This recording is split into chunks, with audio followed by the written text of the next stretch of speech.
Welcome to Bloody Good Horror, covering the best and worst of the horror genre since Halloween 2007. Listener discretion is advised.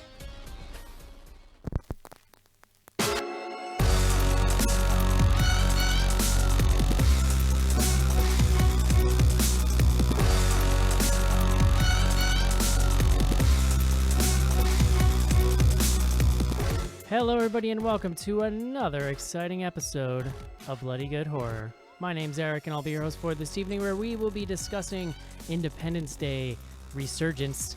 We may also be discussing the Bill Pullman Shoes fan site we just found on the pre-show.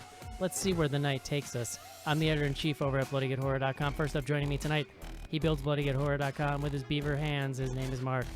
Hey. Or as I like to call him, Pill Bowman. Bill Bowman. Next up on the show, he's an author of horror fiction. He's a dad. He's got a goatee. His name is Casey. Hello. And last up tonight on the show, the business manager at bloodygoodhorror.com, coming to you tonight from New York City. His name is John Schnars. Mark ain't got nothing on the maker of BillPullman.org. Oof, man, we have just discovered some amazing Bill Pullman related webtrocities, we'll call them. You know, Bill Pullman, no big deal. Should we choose to share it with you? Oh, God. What else do we have going on? We went to the theaters this week. That was fun. I ordered a chicken Caesar salad. At the theater? At the theater. Interesting. But what Pokemon did you catch at the theater? None at the theater. I've caught a bunch of Pokemons, though, this week. Is everyone playing on the show here except Mark? Well, I'm not going to lie. I caught probably 15 Pokemon during the movie because I set up I did like an incense thing. Oh, shit. You were just catching them in the movie theater? Eric, the movie was not holding my attention. That's so rude. So it was like 10 a.m. on Monday, so I Pokemoned. You will give Jeff Goldblum your undivided attention. Well, anytime he was on screen, I obviously looked up. If not Bill Pullman's beard, at least. Well, you get a vibration, too, when the Pokemon appears, so I knew when I could kind of pay attention and not pay attention. Did you get a vibration when Bill Pullman's beard showed up? I mean, that was a whole different vibration, Casey. You know, I feel like we're living in a different world, like a post-Pokemon Go world, you know? It's just different. Yeah. You were gonna say a post Pullman world. It's funny. I was kind of vaguely aware of this thing, and then I saw that it was live last week, and I downloaded it and was like, I think none of us were of the age to like know what a Pokemon is. I mean, I knew what it was, but it wasn't like in my wheelhouse as a kid. Oh no, I played Red, I believe. Oh, okay. See, I like literally know zero. I know Pikachu. That's it. Oh wow. I was fairly Squirtle connected because of the daughters. So, but I enjoy technology and games, and I like when those boundaries are being pushed. And so I was like, oh, I'll check this out, and I was like immediately hooked. It's awesome. Yeah. So I'll have somewhat of a. I don't think it's actually that controversial of an opinion. It's not a good game. Like it's not quote unquote good. Like it's not well made in that like it crashes constantly. But yeah, it's super addicting. I mean, it's addicting in the same way the original Pokemon was. There are 150 of these dudes, and you just want to collect them all. I mean, that's what it's been about since day one. So Just want to catch them all, Pokemans. Mm-hmm. Yeah, 95. So I would have been like 13 or 14 probably when it came over to the U.S. And Yeah. I played it a little bit back in the day. So, I don't know that I've ever. I mean, I was around when it was a thing, but I don't think I've actually ever played any of the games. I'll tell you why they're really good. I'll tell you why the success didn't surprise me, because a couple years ago, I bought a bunch of like old Pokemon stuff at a garage sale, and for like all of it, a bunch of Game Boys, a bunch of like Pokemon games in the box for like $40, and I no lie made like at least $300, and I like the markup on that Pokemon stuff on eBay is insane, and I was like, okay, well like this is where the nostalgia market for this is right now. I mean, so it's like that, and then this combination of this kind of fun new technology, people messing around with it, and like it is really fascinating how it's kind of like been an all ages thing. I read an interesting story about because this is being kind of billed as like the big breakthrough of AR or augmented reality, and I read a pretty interesting article that was basically like, listen, there's been a ton of AR games, and they're all garbage, or they let's put it this way, they just never broke out, and like people want to read this as like a big success of AR, and the reality is like it's just a continued success of Pokemon Yeah. more than it's because and like I said, like the game itself is not good. It's barely even playable sort of if you really try to play it at a high level for any amount of time because it crashes constantly. Oh my god, what did you say pre-show? The servers were embarrassing. No, they are it's unbelievable. Yeah. I would say I have to Well- restart it 5 times they in any clearly- given half hour. They clearly like vastly underestimated the interest, like Well, to given a your- degree. Going That's to insane. both of Schnarz's points, it's based off of an existing art game anyways, Yeah. because that company Niantic had another game, Ingress. The Yeah. maps are the same, the Pokespots are the same as the portals from that game, so this has all existed before, but like Eric said, I don't think they were scaled up and ready for it to take off like that. I've definitely had weird moments of going down the rabbit hole too. Like literally, I was reading about how people are using the Ingress app because there are certain notifications in Ingress or like certain signifiers on the map that are clearer than the ones in the Pokemon map, but they correspond to where the Pokemon are. So they're using that app to get to the place they need to be, and then going over to the like that's hardcore. Yeah. And here I, even- can't even figure out how to hatch a goddamn egg. I even read an article yesterday about how there's a guy who had a Pokestop right outside of his pizza parlor. So he spent $100 on coins, bought like 8 Poke Lures, and he figured it out with the amount of time, money he spent on coins, how long the lures lasted. It was costing him like $1.19 an hour, and he increased his sales that day from just dumping lures out there because people come and eat at his restaurant. Yeah, and we get- went. We were and in. hunt Pokemans. Went to our old haunt in Boston for dinner on Monday, and there was like 3 bars next to each other that were all stops, and they all had lures on them. And then I was reading an article about that the next day, and I'm like, holy shit, that was probably what they were doing. Yeah. Well, this is the other point I wanted to make, and Eric and Mark, maybe you can comment, and I'm curious what Casey's experience has been. It's almost ridiculous in New York because every block has like 4 different Pokestops on it. We So live. it's- yeah. I mean, our Well, I in the literally just walk around. In the city, not No, where like I am. I can sit on my couch and hit 3 different Pokestops Dude, without moving. I hate you. Yeah, me too. I live across the street from a park with there's like 3 churches on my block. They're all stops, and then there's like 4 different statues in the park in front of my house that are all stops. So I have a similar thing where I can hit the stops without. I'm doing it right The now. closest one to me from my house is probably a 10-minute walk. It's like, Yeah, and mine's then about the same. and then there's 2 more that are about a 15 to 20-minute walk. Let's say my work is a stop, but it's a big kind of like grounds, and you have to be right at the sign that's at the road. So I can kind of hit it a couple times a day when I'm coming and going, but not from like where I sit, you know. Yeah. If I turn my webcam to the church next door, that's a stop. That's No, how I mean, close the it's- closest one yeah. to me is. I don't have to move and I can hit stops. The only thing When that's we went annoying into the is city- it's the same Pokemon that always show up. When we went into the city the other night, I nearly shit my pants when I brought the map up because there was just shit everywhere, and I'm like, oh, I hate you guys. So and I'm like in the like just barely suburbs of the city, so I can't imagine what somebody in like a rural area must be wanting to kill themselves right Yeah. now because Well, they and can't I'm play not Pokemon. fully rural, but I'm further suburbs than Eric is. But I've got one at the front of I've got 2 in my neighborhood, one in the neighborhood across the street. But then 5 minutes down the road, 5-minute drive down the road at the mall, there's like 2 or 3 gyms and a bunch of Pokestops there. So there's bigger clumps of them, but they're more spread out around here. Yeah, So people are probably going to kill themselves after having listened to this, but you Yeah. know, Pokemon, it happened this I'm week. pretty sure guys. people are just gonna stop listening to the show because they're just Pokemon hunting all the time. That's true. Yeah. No, well, that's the nice thing is you can listen to podcasts and play the Pokemon Go. Yes. You know, we encourage it. And get your steps in. Yeah. Truth. I discovered a Civil War cemetery in my neighborhood last night that I didn't know existed. Yeah, it was a cool pick. Actually, It's kind of cool. It had like a street level tomb that like you walked by that had like a mausoleum door. It's crazy. That I've driven by before and like just never noticed because it was kind of on the street. Anyway, it's kind of cool. Haters gonna hate. I've been amazed by how many bodies of water I found in neighborhoods on my way to work that I didn't know existed. Yeah, I mean, listen, if people want to like rag on it for not being, super stable as a game, that's fine. If people want to like actually complain that it's, I don't even know what people are complaining about. It's like, dude, if people like something, fucking lay off. I don't know. Because it's grown-ups playing a kid's game. It's bad. Yeah, it's it's bad. It's bad. Okay, fair enough. What else we got going on? Do we have Bill some Pullman, more man. You want to talk? Go ahead. Talk about Bill Pullman.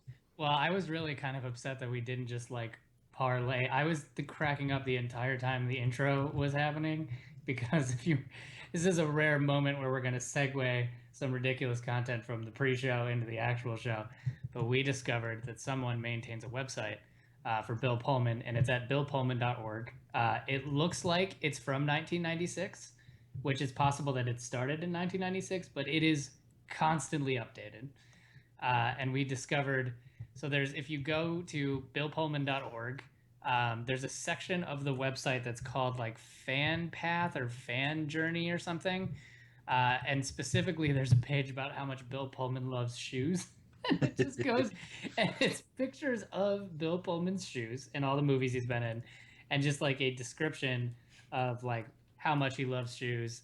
And also, it has amazing puns like he's a soul man. SOLE. We were like, you if did not mention that there is a fanfic page. This is a good. This is a no, good promotion for the pre-show because we were like literally losing our shit in the pre-show reading over Bill Pullman's shoe website. I don't know if you went to the fantasy page, but it's literally pictures of women's faces photoshopped over the actresses' faces from movies. Oh my god! It's amazing.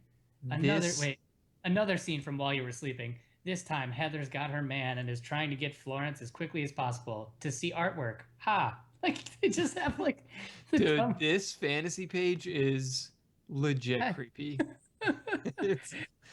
Carla likes being lifted off her feet by her favorite actor, and it's just some random woman's face photoshopped over Sandra Bullock's face. Hold on. Also, click on Gush page. There are hand-drawn pictures of Bill Pullman. We have to move on. Guys, Bill Pullman is in this movie. He was also in the original Independence Day. Actually, I think you could say a defining role of Bill Pullman's career. Sure. President. That's always good, right? I would say that Spaceballs was his defining role for me, but Well, sure. I mean, I'm not saying the defining role. I'm saying a defining role. so all I'm saying is that movieguide.org is no longer my favorite website. It is now billpullman.org. Lone Star. I want to submit a picture of Bill Pullman like lifting me up. I want to Photoshop my face into one of these posters and send it and see if she'll post it. I'm actually going to go to it. I'm very curious on his IMDb page because you know how they list like you're known for. So he's known for Independence Day, Lost Highway, The Equalizer. That's fucking ludicrous. And While You Were Sleeping. I just don't believe any of this. It's a weird. Equalizer with Denzel. I mean, it's a weird career that he's had, and he also has kind of like had periods where he was gone for a while and then kind of just shows up again. Yeah, he was in Scary Movie 4. Do you remember apparently. he was in The Ring? They picked No, wait. Equalizer The over Ring? Spaceballs? No, he Yeah. was in the Grudge remake. He's like the professor, right? That like throws himself out the window. You see in the flashback at the Yeah, end. I think so. Wait, I don't see it in his what's it called? Oh no, you're right. Yeah, He was in The Grudge 2004 yeah.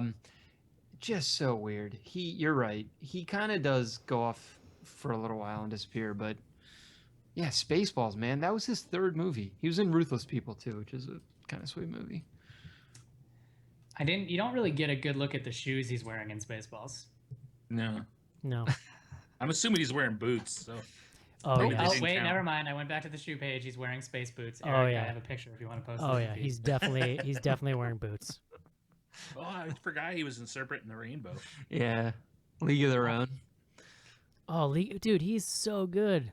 No, Yeah, he's been in some decent movies. Oh, that's right. He plays making a website about him. What do you guys think? That's right. He plays Gina Davis's husband in A League of Their Own.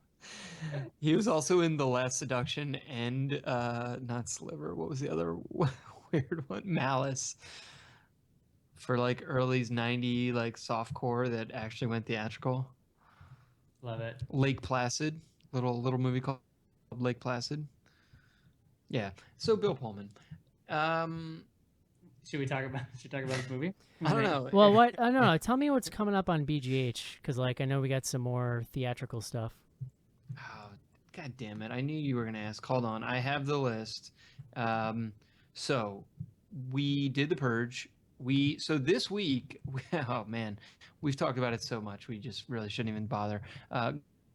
Busters this weekend. So it's here. I've heard there's women in that one. Is that true? Unclear.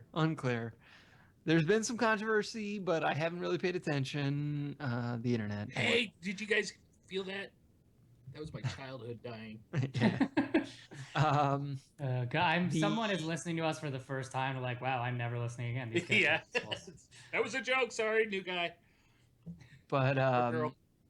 then we have Lights Out on the 22nd, and we have a little movie called Nerve, which I am penciling in. We did not really discuss it, but I think it's a go. I saw AKA the trailer Truth or for that Dare, just, the movie. This week. It was didn't look terrible. No, I think it looks actually really interesting. It's more like how horror-y is it going to be, but I think it's going to be enough. So. Well, Emma Roberts has horror cred now as Scream Queens under her belt. It's true. Yeah. She was also in Scream 4. Yeah. Scream Queens was better though. I like me some Scream 4. It's pretty good. I like that too. I just think Scream Queens is better. Is all I'm saying. All right, okay. guys. It's time to talk about Independence Day. So let's take a quick break and do just that. Good morning. Good morning. How are you? I'm all right. I want to ask you a bunch of questions, and I want to have them answered immediately. Okay. Who is your daddy, and what does he do? Hi, this is Adrienne Barbeau, and you're listening to Bloody Good Horror.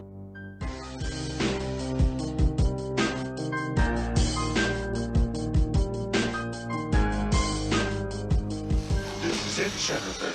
Your big breaking TV. Fuck the prime time, bitch. Main feature.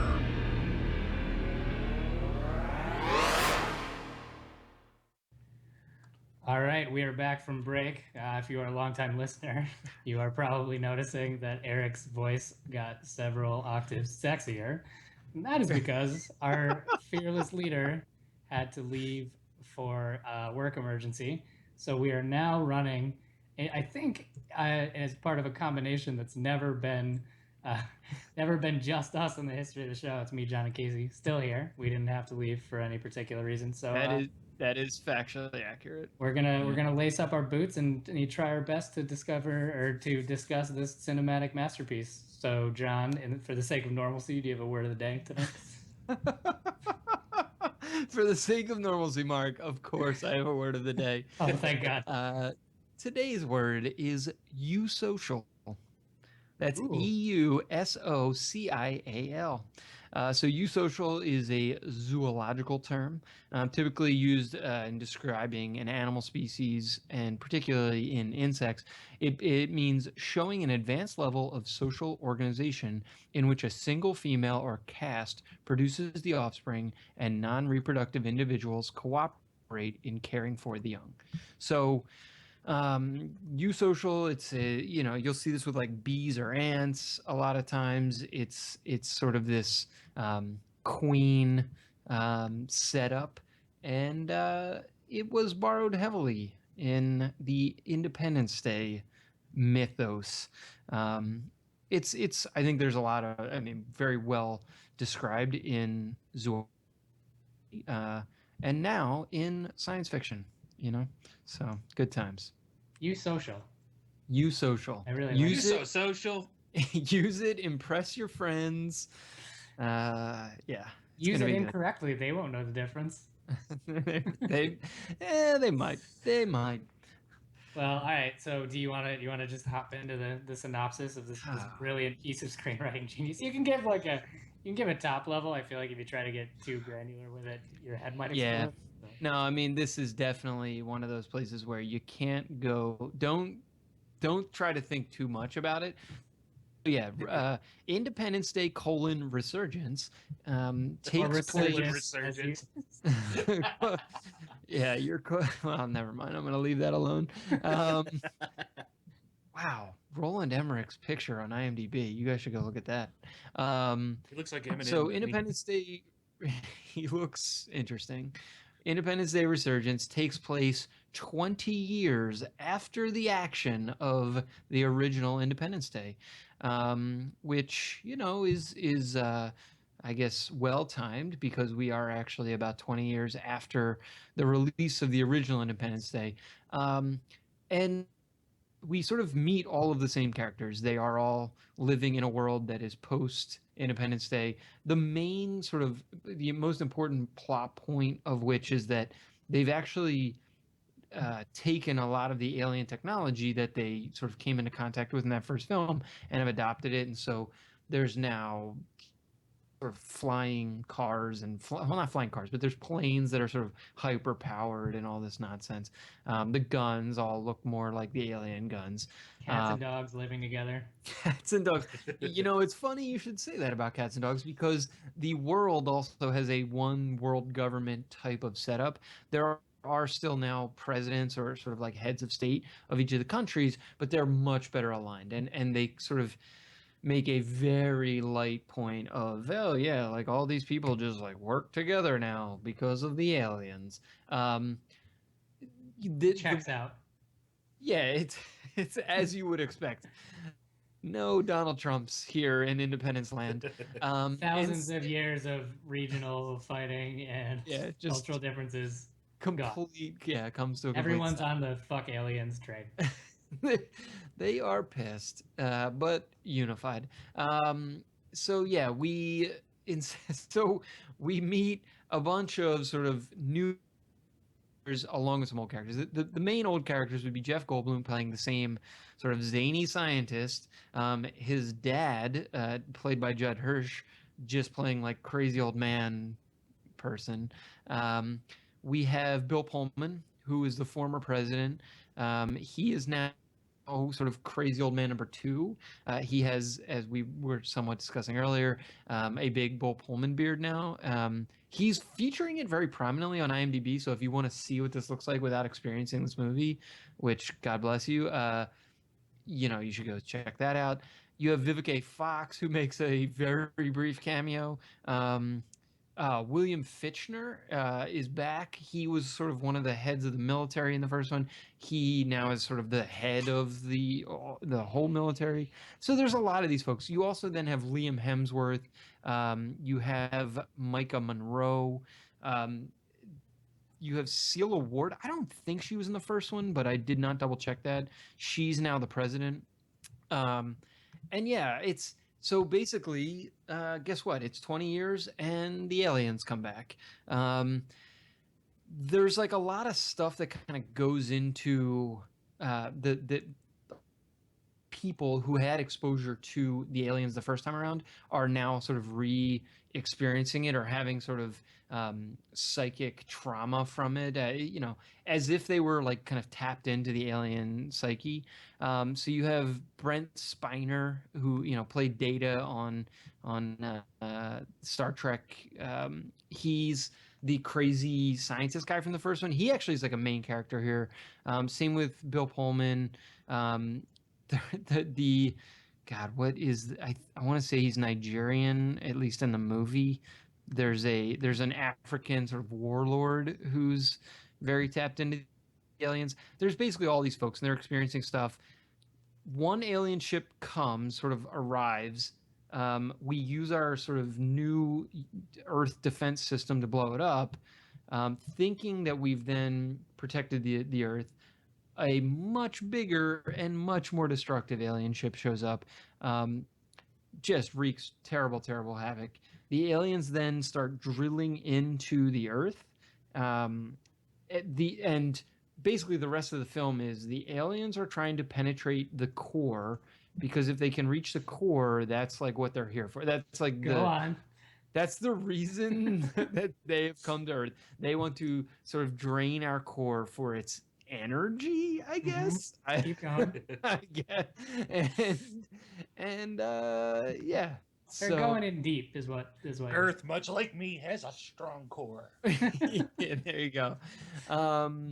And all those squats. Yeah, and so the humans must work together. It's basically the US and China. I don't know what other countries are contributing here. And when I say China, I really just mean one Chinese woman who's flying in one of the planes.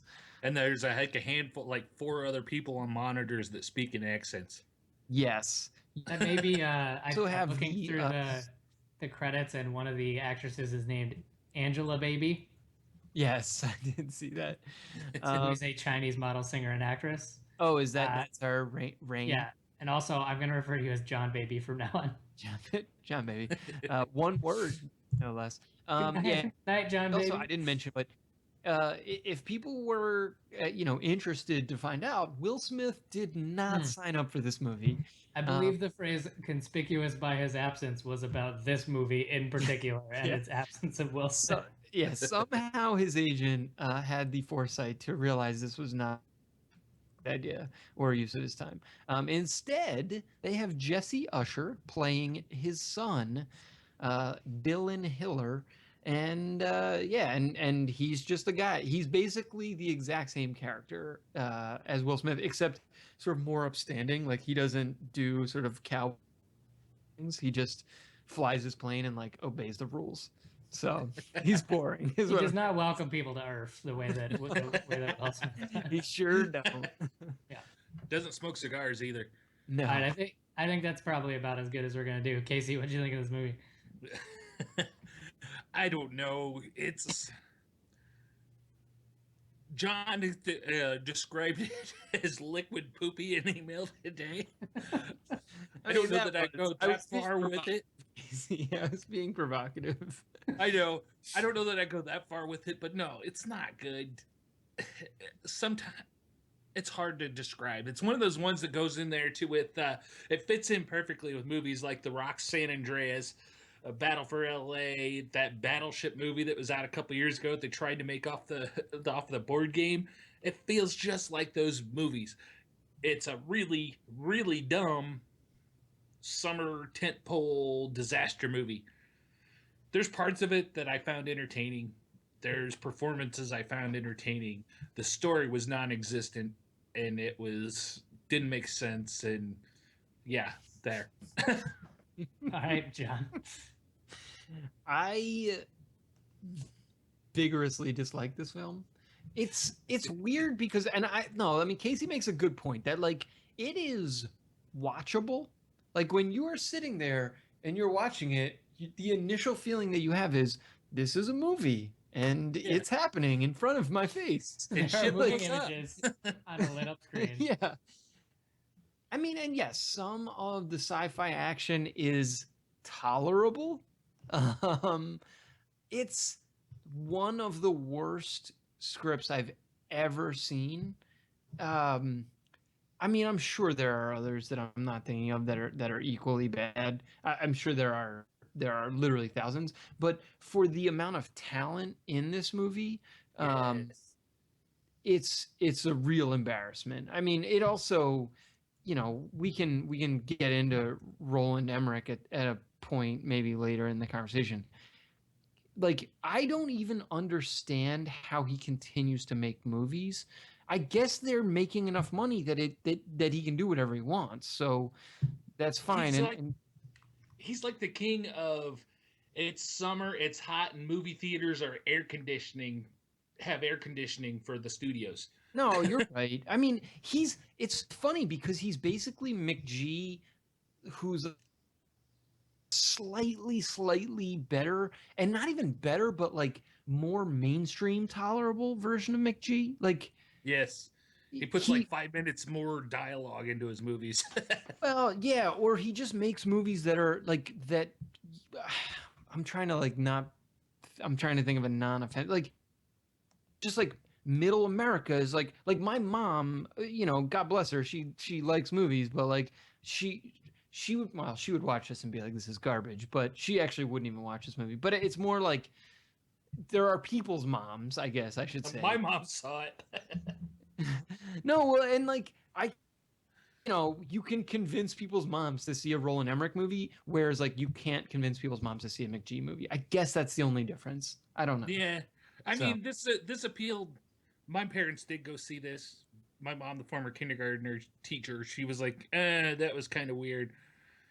My stepdad went and saw it. He enjoyed it because he likes movies where shit blows up. And I'm not being sarcastic. That's what he likes. That's what happens in this movie. It worked for him. Whatever. Listen, Casey, it's cool when things blow up. I'm not. No, I know. I mean, in movies, not in real life. That's the entire depth of this movie. Yeah. Mark, what did you think of the movie? Did we lose Mark? Is he on mute? Yeah, this is how I host. Casey, you might want to cover your ears for this, but I was 10 years old when Independence Day came out. And a lot of the discussion that we had over email, which hopefully we can dig into, and honestly is like a way more interesting discussion than one about the actual movie, is about how this compares to the original, not just on like how those two movies compare, but how this type of movie compares to the type of movie that this was in 1996. It's like it's crazy how different they are. And so like, I was a huge fan of the original one. Again, like being a kid the first time I saw it, I feel like there's I referred to it over email as like the holy trinity of like a super charismatic Will Smith, super presidential Bill Pullman, and Jeff Goldblum just being Jeff Goldblummy. Like those personalities took, I think, what was like a pretty generic, like silly alien action thriller movie and made it kind of funny and gave it a little bit of heart. And with Will Smith not in this movie, it's fine that he's not in it, but they didn't really replace that type of character. There's like nobody, this movie was maybe sort of made. There's like two arguments, I guess. There's like it's like a dumb sort of, like a dumbed down action movie, but also like if you're going for the nostalgia grab, I mean, you get like grizzled Bill Pullman, which is amazing, and you get Jeff Goldblum like acting in the one way that he can act, which is great, and it's like its own nostalgia play. But the rest of the movie, like the new cast of like young upstarts they introduced, there's just no one that has that like magnetic presence that Will Smith had. And Mark, I think that's the script though. Like there's no main character. Who's the main? Yeah. Who's the hero of this movie? I would argue technology. Like I don't even know. Like I would argue the fucking scientist, the scientist who's in a coma for the beginning of the movie. Oh God, there's so many things to talk about. The derelict scientist is the most well fleshed out character in the whole movie. Well, the Maka. So I guess at first blush, the Maka Monroe, or however the hell you say her name, Let's go with Micah. Micah Monroe and Liam Hemsworth are engaged, and it is like forced down the audience's throat that they are engaged and that they just want to have a good old fashioned American wedding, and just these aliens keep getting in the way, and it's that like we're supposed to care. Like that's literally the movie wants us to care so much that they get to have their fucking like perfect wedding and live. I taught that there's like several points where they're talking about the house they want to buy. It's like, guys, are you fucking serious right now? It's just that are killing people. And the which whole was idea... obviously their attempt at Will Smith and his girlfriend, wife from the first movie, because you got a little bit of that in the first movie. Sure. Well, and Liam Hemsworth is supposed to like renegade who like doesn't always play by the rules, but he gets things done. And like he's just it's not interesting. Like I don't think it's that he's not a good actor. I actually think he's a fine actor. I think he's got charisma. He's probably not Will Smith level of charisma, but I just don't think Yeah. I mean I don't know. Will Smith's kind of been off the deep end for a while, so a lot of people. But I think you're exactly who right. is 1996 Will Smith? That yes. But, okay. I mean, like The Rock. Like if you put The Rock in this movie, it's a totally different. Oh movie. my god. There you go. Dude, I think why you're did exactly they not right, think of though. it? This movie's got talent. Most of the actors are good. And going to a point that Mark made in an email before when we were discussing the movie before the show, Micah Monroe, we've seen her carry The Guest. We've seen her carry It Follows. She's a good actress. We know she's got the chops. They get her in this movie, her first big budget blockbuster movie, and as Mark pointed out succinctly, all she does is make sad faces for the most part. She like stares at screens. Like, you know how you make this movie a million times better? You make her like a badass fucking pilot, and there you go. You have like a. And they put her in a plane, but they didn't do anything with it. She just made sad faces at the front of the plane. They did. They like halfway did that. They like halfway did it, and it's super weird the way that they deployed her in this movie. I totally agree.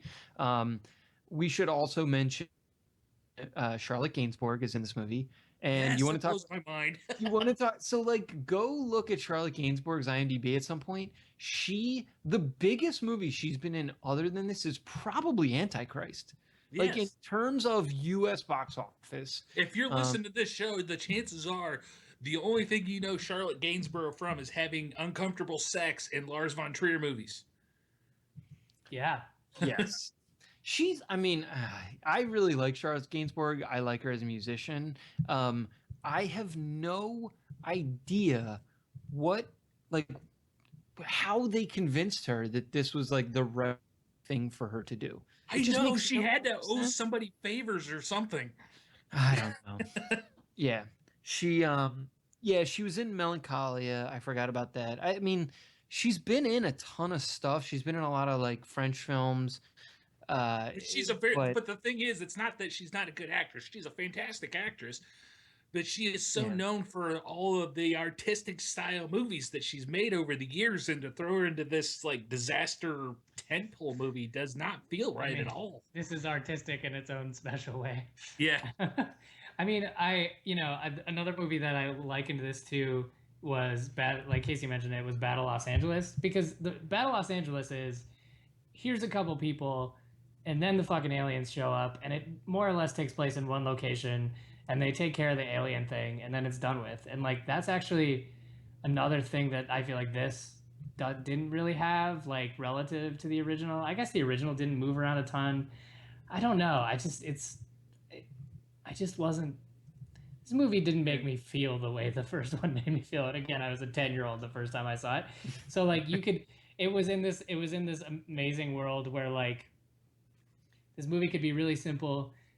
Bill Pullman could give his like presidential, like, we are the world, fuck the alien speech, and like people would like go nuts over it, right? And they go as far as to have him reprise. They play it. Well, and they also recut it back into the movie. They did a recording of it. So I was going to ask you guys about this, because that was this kind of gets at what Mark's hitting at, but like, I did feel like a big piece of this movie was them kind of hitting the Stations of the Cross on the original Independence Day. I think so. They were just checking the box. They were like, can we have someone make an inspirational speech? Yes. Can we have Brett Spiner show up and do weird science? Well, yes. Yeah. How about like guy goes into the room with the alien uses like the tentacles to like make that person talk? Yeah. Like they even did the climax of, let's have our good guys fly in a spaceship and then get damaged and then fly off in the distance like they're going to crash, but they're going to walk back through the smoke. It's the whole thing. But they didn't do the welcome to Earth. That's the one thing you had to do. I know. Well, but Mark, they did do the dude punches alien in the face. That was literally in the movie. Yeah. He just didn't say welcome to Earth because guess what? He was in a fucking alien spaceship which has all this advanced technology, yet somehow they're able to like climb around without being detected. Punch aliens in the face. What? Oh my god! Don't. So this to me is the biggest fail. I mean, now I'm gonna go on a little bit of a rant, but I like love this. This is to awesome. me, this is Keep the going. biggest failure of this movie is that the there are you're talking about aliens who are fucking flying massive spaceships through space, meaning they have all this super advanced technology, yet like humans can just like kill them relatively easily. Like if they wanted the core of the Earth, why not just fucking lay waste to the entire planet, which they could have done super duper easily. I mean, And yeah, the aliens, but- when they came back in this new super ship, they were smart enough to cover up the weak spots that they died to originally. Like, with I will play the defense on that. Like they were ended by a computer virus in the original. Yeah. So if we But they, had like, this made the point- podcast in 19, actually, I wish. I mean, you can't go back, right? And podcasts weren't a thing. But like, can you imagine? I can't. I can't imagine what us talking about the original Independence Day in 1996 would have been like. Just a fascinating thing to think about. I just. This is well, really Mark, this is tough. we could say that we can say now, knowing how 10-year-olds now are, it would be a whole lot of you calling our mothers whores. Yeah, that's right. I mean, it's crazy though. Like, these are orders of magnitude different in terms of cultural relevance. But if you think about like Jurassic Park or Jurassic World rather, relative to Jurassic Park, like they took the essence of Jurassic Park, pumped it up a great deal, and made like a really quality movie out of it. But the original Jurassic Park was a million times better of a film than the original Independence Day. But I just think you have to go hard. You either have to go so hard in the nostalgia direction, it almost like makes you roll your eyes, or you have to go so far in the other direction that you distance yourself from the comparisons. Because like this movie is not gleeful enough with the nostalgia, and the parts that you aren't nostalgic about aren't interesting enough to make you give a shit about the movie, which just makes it so much worse. Dude, it's a really, really good comparison, and I hadn't thought about it at all, but like, listen, I mean, Jurassic World has its flaws, but it is a super well made and fun movie.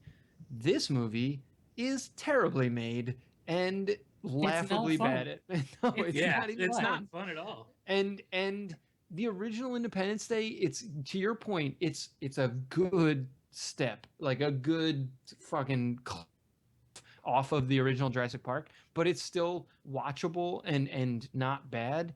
And I just don't know what happened to Roland Emmerich to the point where he can't even make like a quality film, because he directed the original, right? I mean, like, I'm not crazy on that. Well, it's funny though talking about comparing this to the original, because it's obvious from listening to you guys, the original didn't strike a chord with you guys like it did with me. And no, I think, listen, Casey, I saw it in the theater, man. I was I'm just saying for me, it's 14. It's largely nostalgia and rose-colored glasses, but that original movie, that was like an event movie for me. It was one of those things. I think I hit the spectrum at just the right point, because there's so much of that, the trailers and stuff of the original movie that hit on like when the Final Battle first came out on TV and stuff like that. There's a lot of parallels. I remember being really excited for that, and then when this one comes out, even when the commercials started hitting, it's like, oh no, please, because they're not going to live up to it. Another example, just because like it's summer and I'm in the mood to watch all these movies. We talked about Con Air a couple weeks ago. Like Con Air might actually be closer in terms of overall quality. Con Air, huge nostalgia movie, so fucking stupid. It's like it falls apart in so many ways if you like really think about it. But if they remade Con Air and they like got Nicolas Cage back and they got I mean, I honestly can't remember like who died. You mean like Con Air Resurgence, right? Is what you're talking about. Yeah, you're talking about like not a remake. You're talking about like a 20-year later follow up. Right. Yes. I mean, that'd be fucking awesome. But my point is that they would have to retain the ridiculous spirit of the original. Otherwise, I don't know. Like, I think the only way they would have blown people's mind going on this time around, the more I think about it, is if they would have changed directions completely with this movie and gone more of a serious, darker sci-fi and kind of surprise people. You know what I a mean? Christopher Nolan Independence Day. Yeah.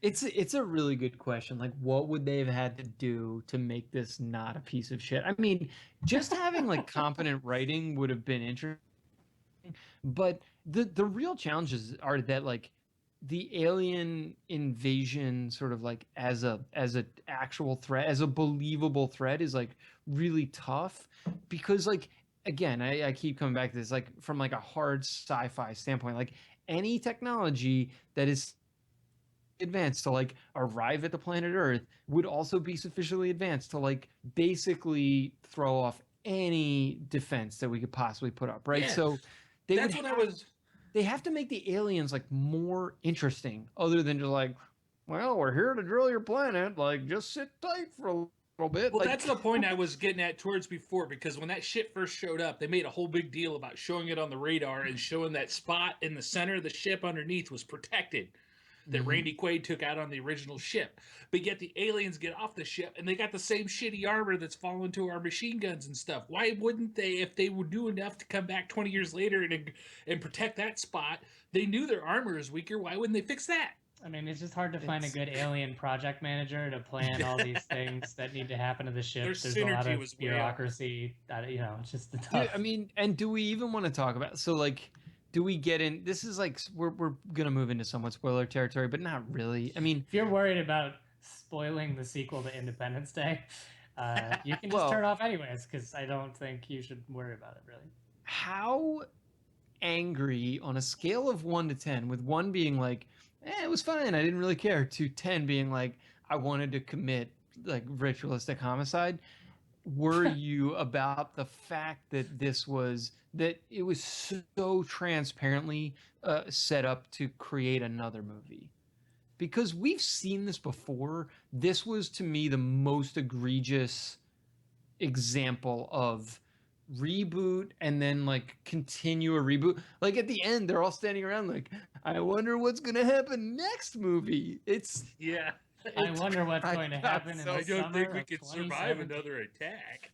Oh my God. No, literally, we're going to space.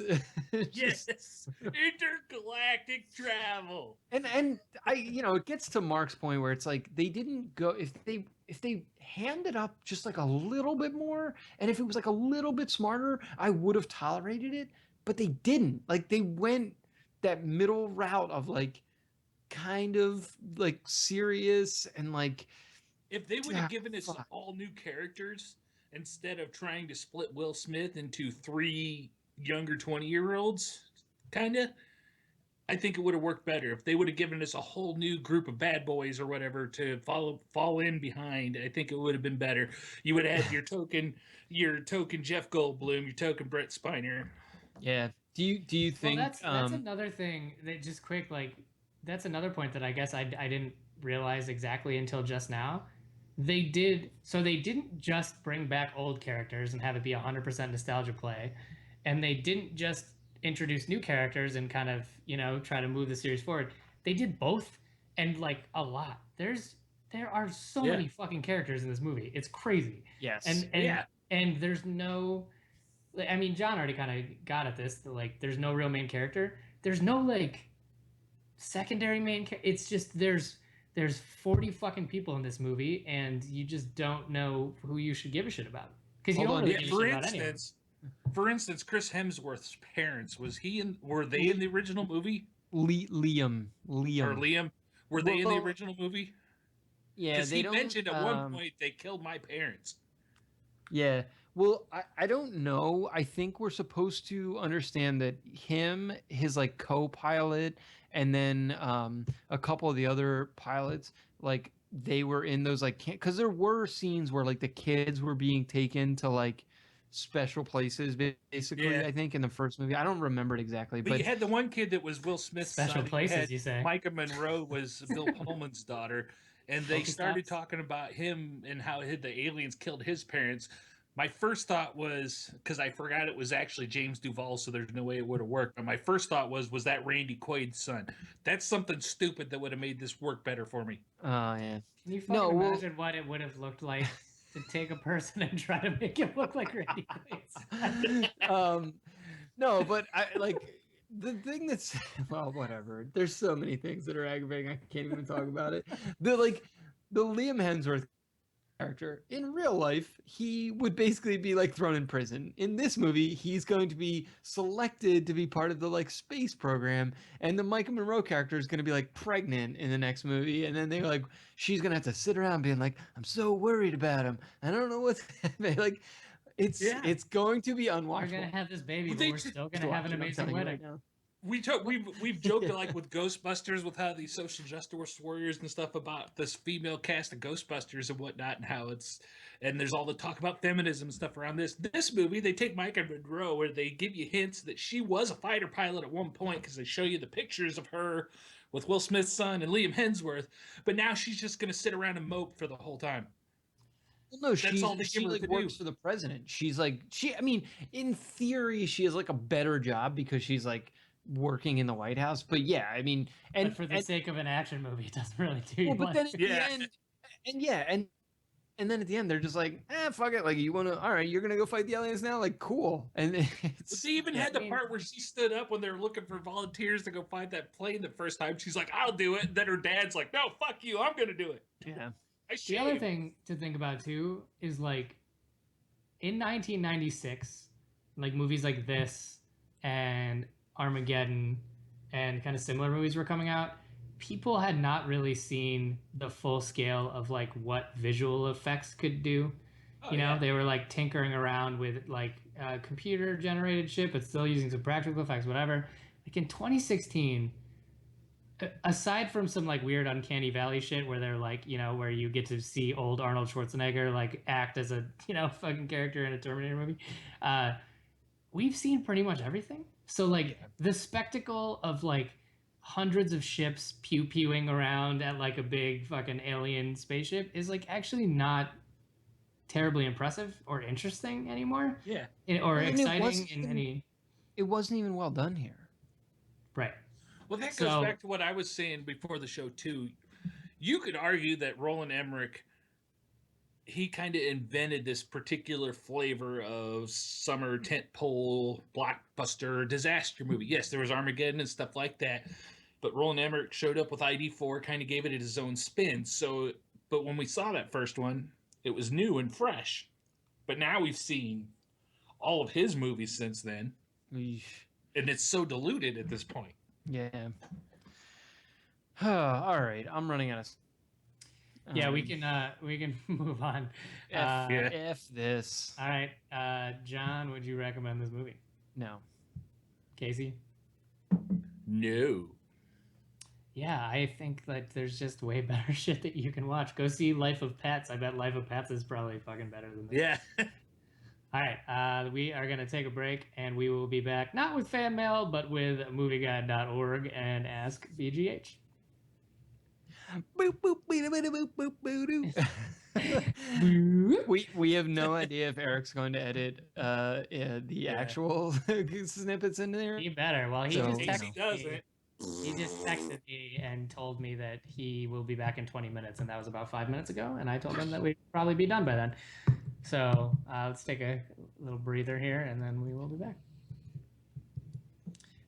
Okay, so if you're new to this show, This is not normal. this is not normal. Well, this is not normal. We are still with an abbreviated crew. Eric's going to try to make his way back, but honestly, I think we're doing pretty fucking great without him, and I think that we all deserve a medal for this. Golf But- clap, everybody. Also, if you're new to the show, you have not yet been introduced to the beauty that is movieguide.org, which, before I go into this, I will say movieguide.org is a Christian-leaning website that reviews movies for objectionable content, and usually we read it, like, ironically on this show because it describes in this, like, amazing stream of consciousness way all the fucked up shit that happens in movies, and it's really funny. I will say, probably to the disappointment of some of our fans, that I actually recommended Movie Guide to a former coworker of mine earnestly today, who was who has 2 young daughters, 4 and 2 years old, and he was like, you know, I want to take them out to this PG movie, but I want to make sure there's like nothing scary in it, whatever. And I just had this weird moment where out of nowhere I was like, oh my god, I know a website that you can go to. It's Movie. And I said, you can ignore the religious shit. I'm sure your daughters aren't bothered by problems being solved without prayer. But it actually does describe, like, in almost excruciating detail, all of the things that happen in the movie. That Excruciating is definitely the correct. Term. So to that end, I will go ahead and read the MovieGuide.org entry for Independence Day Resurgence, which might actually be the longest one I've ever seen. So, oh God, buckle up. On your butts. Welcome to Earth. Here we go. Independence Day Resurgence features a very strong moral, anti-communist worldview with strong American values stressing coming together and putting aside differences to fight a ravaging enemy that has a hive mind, like something out of a 1950s anti-communist science fiction movie. Taking care of others, heroism, duty, family, camaraderie, a positive reference to the 4th of July, and the American military and democratic government are seen in a positive light, though they're working internationally against aliens from outer space, plus some light redemptive elements and references, including mentions of having faith, but the faith references aren't overtly attached to Jesus or even God through a Jewish rabbi, though a Jewish rabbi makes them. Ooh, careful. Forgiveness, sacrifice, and American leader ask the world to pray for them as they approach the final battle with the evil alien villains, diminished slightly by a light humanist declaration of a godless human resolve being the thing that's led to success. A couple romantic, liberal, and politically correct multicultural references to coming together and praying together for whatever your creed, race, or national origin. So a couple times the movie stresses a romantic, liberal, utopian fantasy, plus light, brief implication 2 side characters may be in a homosexual relationship. Uh-oh. Wait, that was like very explicit. We should talk about it because actually that very confusing / interesting to me, but continue. Sorry. Is this actually confusing to you, John? 24 obscenities, 5 or 6 strong profanities, and 3 light profanities, plus a man gives aliens the finger because they killed his parents. How dare he? Strong, sometimes intense action violence includes gun battles between aliens and humans, fighter spaceships battle one another, explosions, man stabs alien and back with machete, bust windshield wipers, wipe away green alien slime after one big alien has been killed. Man gets carried away shooting into alien soldiers after they killed his friend. Super large spaceship destroys London and part of it crashes into New York City and Washington, D.C. Fight spaceships battle giant alien queen who has an energy shield. No sex scenes, but a couple light innuendos about sex, such as a general hints he and his wife have been having a very good morning at an expensive bed and breakfast when he was called into work for an emergency, and some youth in Vegas say their bus driver left them stranded to run his girlfriend up north because the end of the world seems fast approaching. Plus, there are a couple kisses. One pilot is engaged to the former president's daughter. Rear male nudity in one scene where a major character walks around wearing a hospital gown. Some men on a boat are drinking. That was the best joke in the movie, by the way. Yeah. Some men on a boat are drinking to raucously celebrate, but are interrupted with an important job to do, smoking in the background of a couple scenes set in Africa, and there are bad feelings between 2 pilots because one pilot almost got the other killed during training. Oh, God. The kissing. That actually did a better job of covering the movie than we did, I think. Oh, yeah. I mean, it's not hard. We did not talk about the exposed butt cheeks. We didn't talk about what's the Data character. I'm just gonna call him Data. Neck sweatshirt doctor. Neck sweatshirt, yeah. Like, was he in a gay relationship in the original movie? Like that? I mean, it just was one of those things where, like, 1996. Well, I mean, it was more that, like, I'm watching and I'm like, oh, this was like a major character in the original film. Like, was this a plot line in the original film? Like, I had no memory of it whatsoever. If it was, I don't either. It went over my 10-year-old head for sure. Yeah, it was super subtextual at that point. I'm surprised though, because they made it sound like it was like this small thing. No, like it was very overt. Like the one dude is taking care of him while he's in a coma for like 19 years. He wakes up and then they're like kissing and embracing. Like, Pretty sure they're in a relationship. I mean, I feel like that falls in line with like the religious, like, well, it's a choice. Maybe he was just confused in the moment because he was in a coma, like just not recognizing that gay people are a real thing, you know. Oh God. So Yeah. there you go. There's movie guide. Mhm. All right. Well, Eric is still on his way back, and I don't know if he's gonna make it, but we're gonna keep going.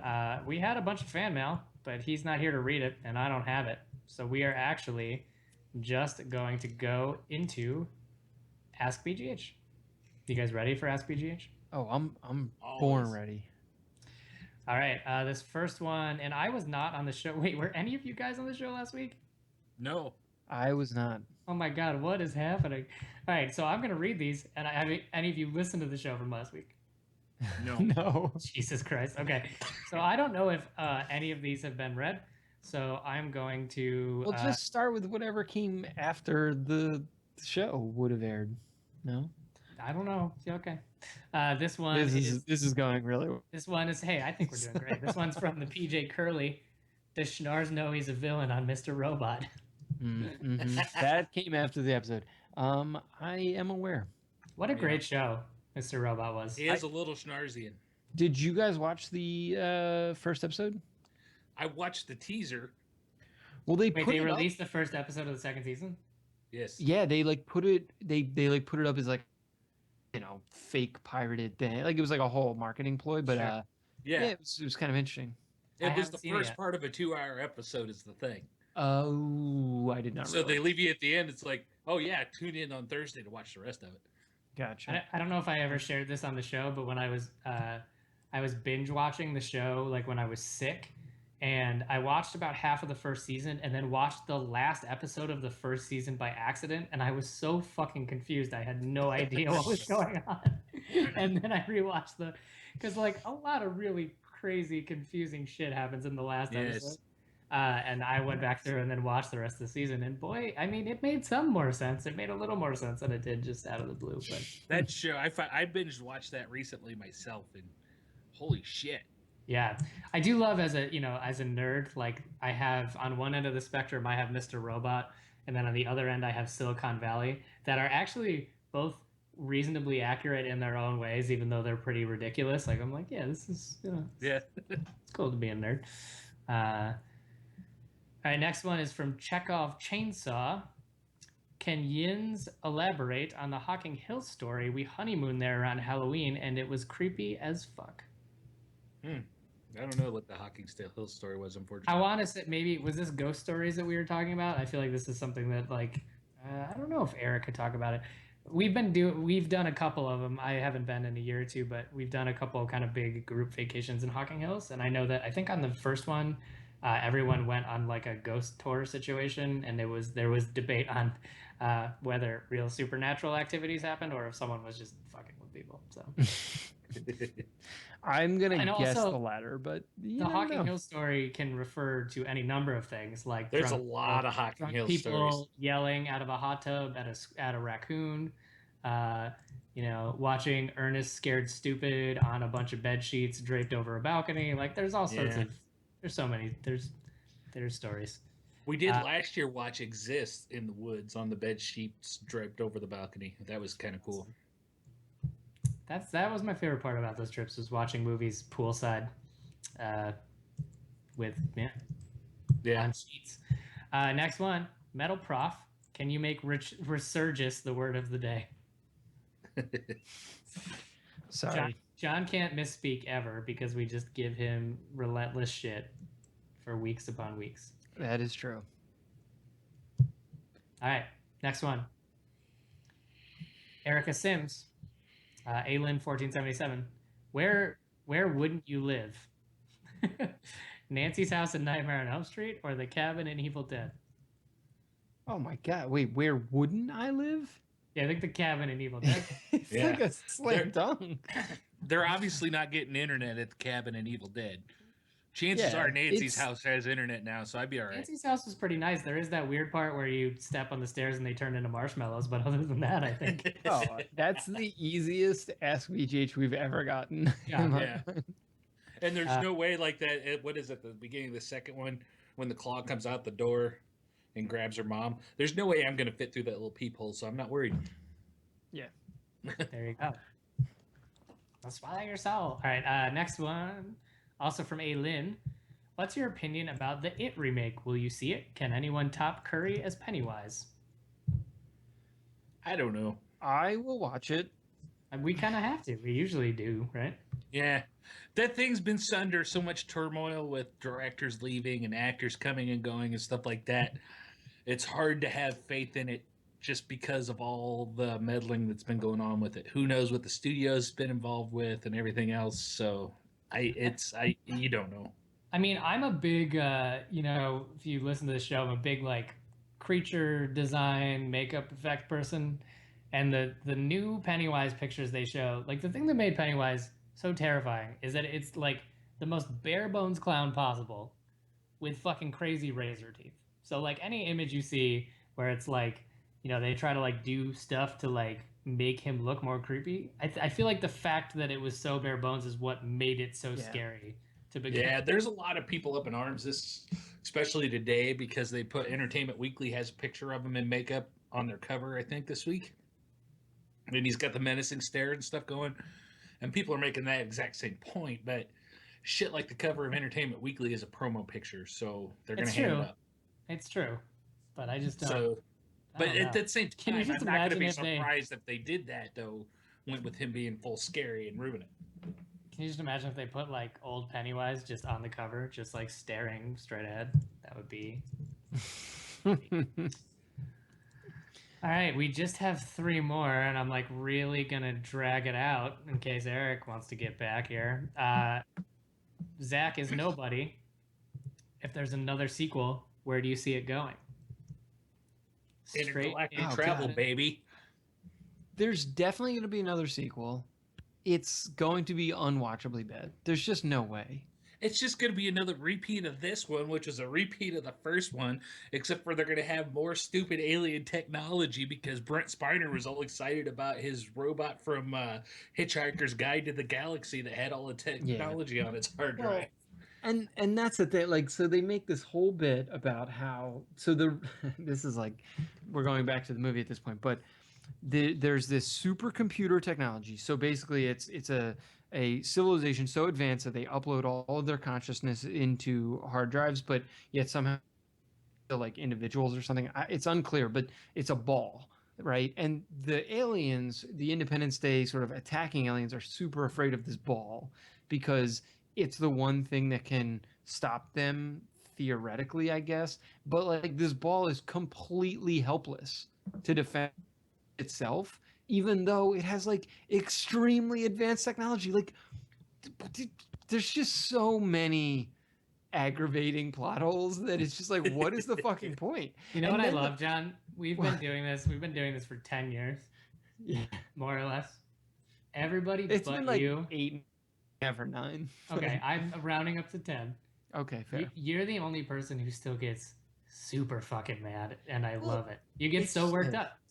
I know. I'm not demeaning you're getting worked up in this because I agree with everything you're saying. But It's how I feel about a lot of things. It's like if you're not gonna get angry when things are this poor, like what are you gonna get angry about? Like, do you just not get angry about anything? And then if you don't get angry about anything, it's like, well, you hate things that are poor.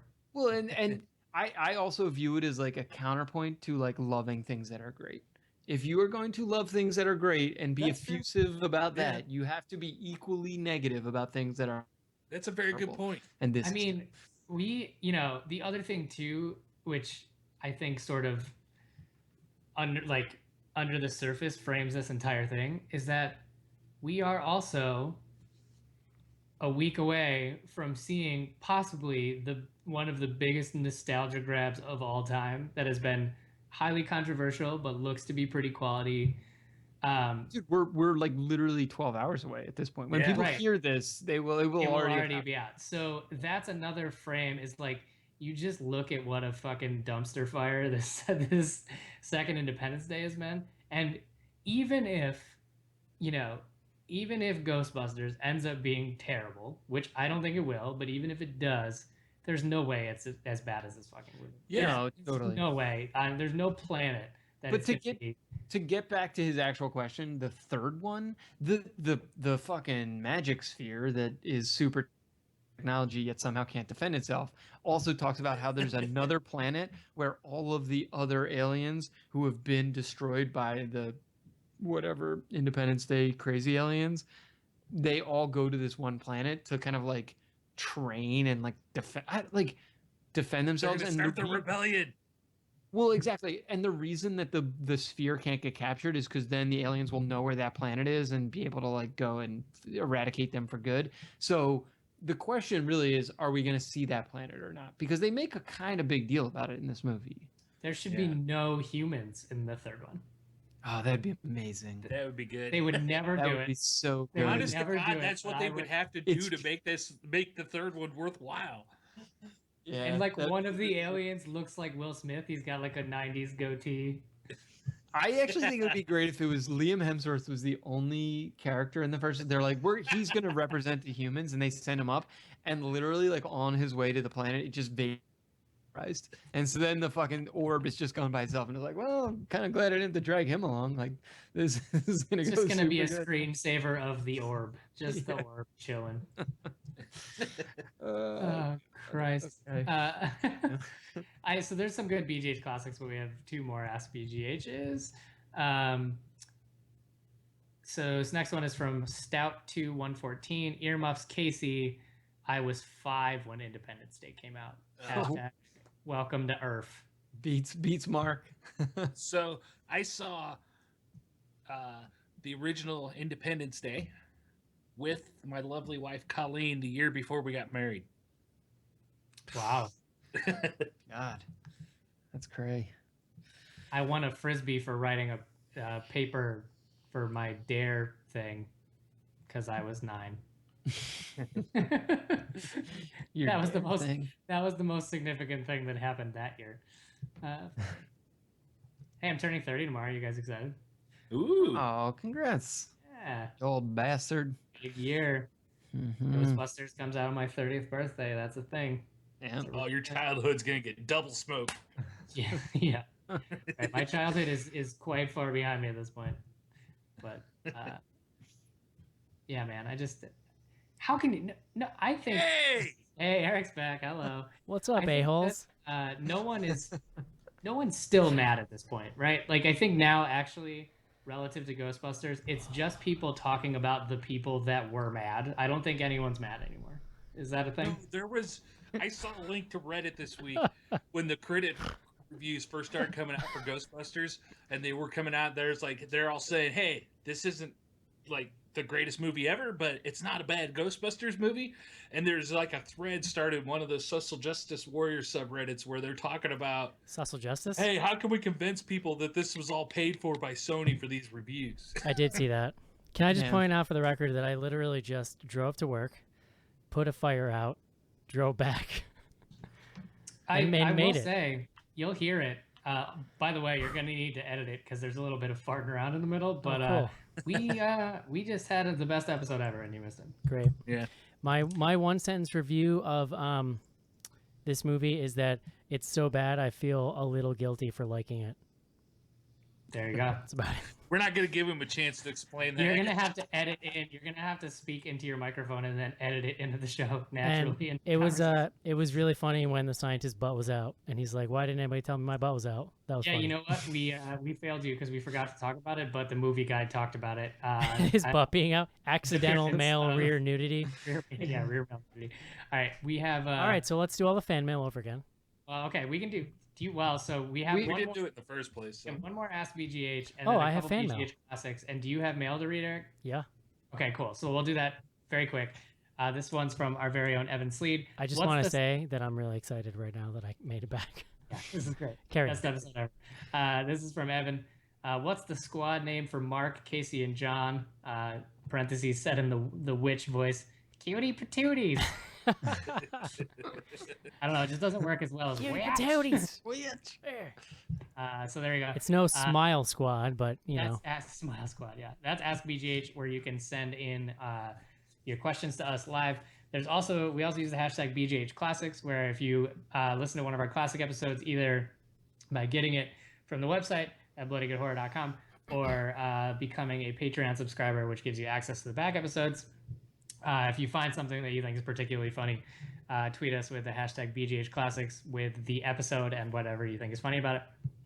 This first one is from, well, actually, this was probably mentioned on the last show, but someone did a compilation of all the Snapchats that Joe took of John from my wedding, and I had not seen them, and it made me really happy. Oh my god, they're so it- good. It's like a time progression video of John just getting like just like pants shittingly wasted over the course of like 3 hours. Like Joe might have like a second career as a very specific type of dark documentarian, because it's really impressive. It did kind of appear like he was nailed it. documenting the fall of a prominent congressman. There's also a great video where Mark and Schnars and I think that a picture's being taken and we're just swaying, like drunkenly swaying back and forth. All right. Next one is from Trapper John 1210. Finally listening to some BGH classics, and within the first 90 seconds of episode 84, Mark references Chocolate Rain. Nice. Chocolate. That So when Very topical at the time. When Mark used to do the Google report, the music was an 8-bit version of Chocolate Rain. Oh, nice. Man, remember the internet? Fun fact. Tayzonday follows me on Twitter, so yes, I do. Tayzonday. And if Joe was here, he would say something about Jockey. This next one is from Nerdy yes, Jock 80, yes, he would. Nerdy Jock 86. Are we ignoring the fact that Brahms is a giant cock block? Joe, episode 363, The Boy. Oh, The Boy. I kind of like The Boy. I've never seen it. I'm gonna go back and watch it. Can I just tell you guys that I don't know if any of you guys have the video up, but the entire video, the thing has been up that says this website has no official connection with Bill Pullman. Oh, that's perfect. That's good. Remember that from like an hour ago? Last one of BJ's Classics, then we can blast through fan mail. This was from Minnesota Murph. Bruce Campbell could be in one frame of a film, make some hot shit face, and people would blow their load and ruin their keyboards. It's true. It's true.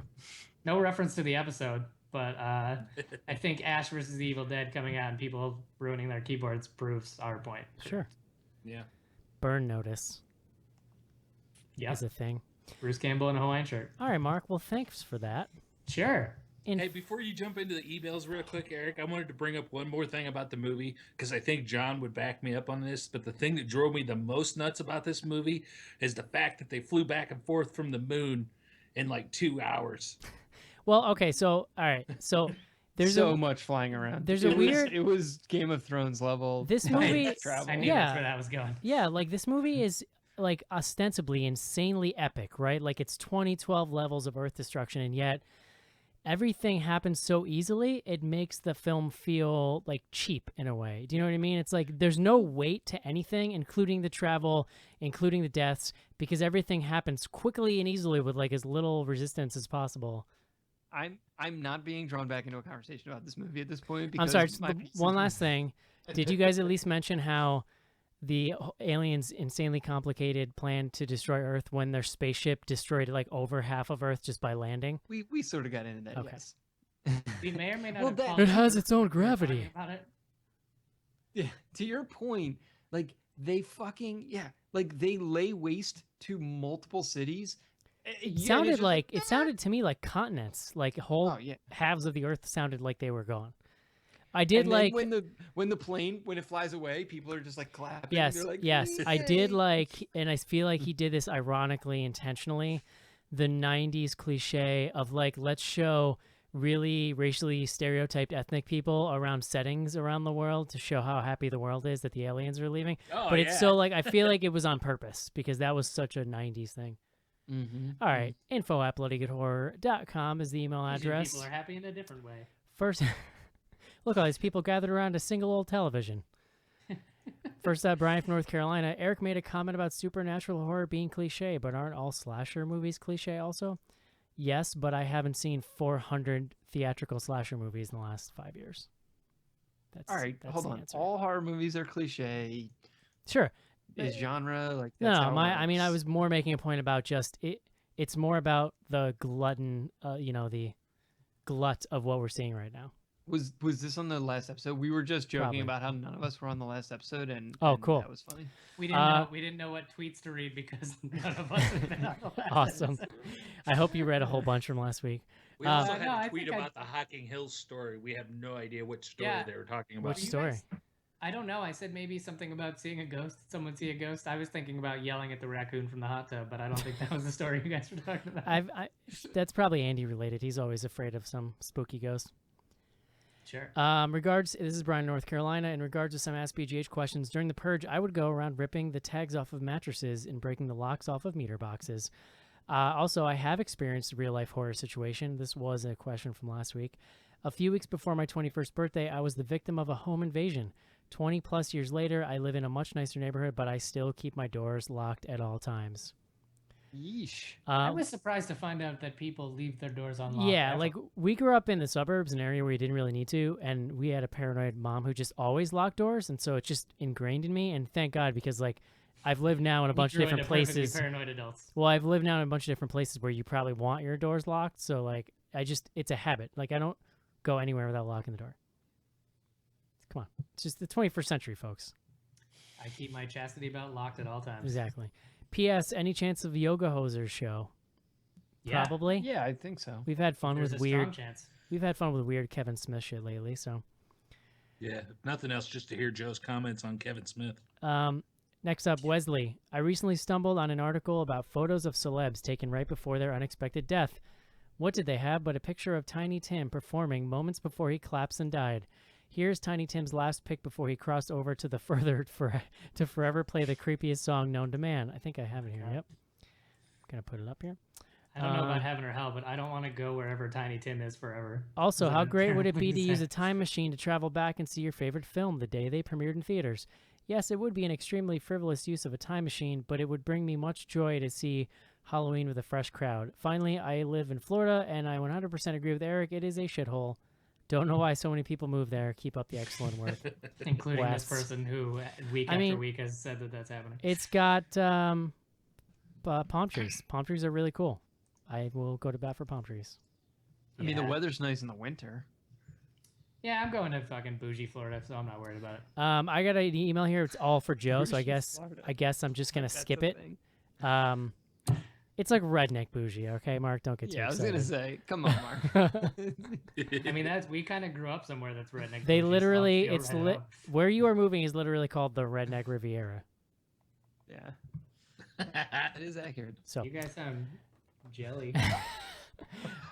this next email was totally for Joe and about how he was singing Enigma and stuff all last show and a bunch of you guys missed that, didn't you? Yeah, Yeah. Return to innocence. So I'm gonna save that for next week. Hey, that one. info@bloodygoodhorror.com is the email address.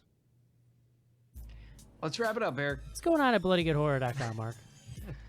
Oh man, so we've got new reviews every day, including Sophie going back through the Ghostbuster films. Chris has got a review of High Tension, which is really good. Lots of really cool new reviews coming up. Also, Andrew, who you may or may not know as the person who's been contributing some amazing and super wacky lists to Bloody Good Horror. His latest list is William Shatner's top 5 contributions to horror. Cool. By the time you hear this, it will likely be up, and if not, shortly thereafter.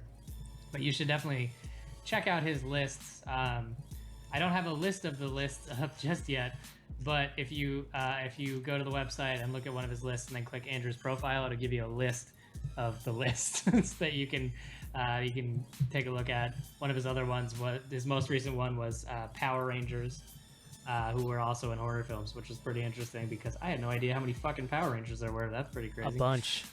Yeah. So he's got some great ones. He also does a series on best and worst horror commentaries where he reviews the commentaries that are on DVDs and Blu-rays of horror films.